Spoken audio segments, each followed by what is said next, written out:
Batu ni mungkin takkan ada dah minggu depan. Tapi betul ke?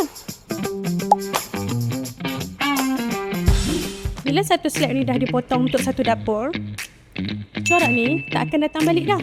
Mungkin boleh sama, tapi urat tu, tengok, mati di sini. Kadang-kadang customer datang tengok dulu, tapi balik nak fikir dulu. Tapi rupa-rupanya batu ni dah jadi milik orang lain. Bukan sebab kami nak suruh cepat beli, tapi sebenarnya batu-batu ni tak tunggu siapa-siapa. Kalau jumpa yang ada minat, boleh lock dulu. Ataupun boleh datang ke showroom, kita bincang.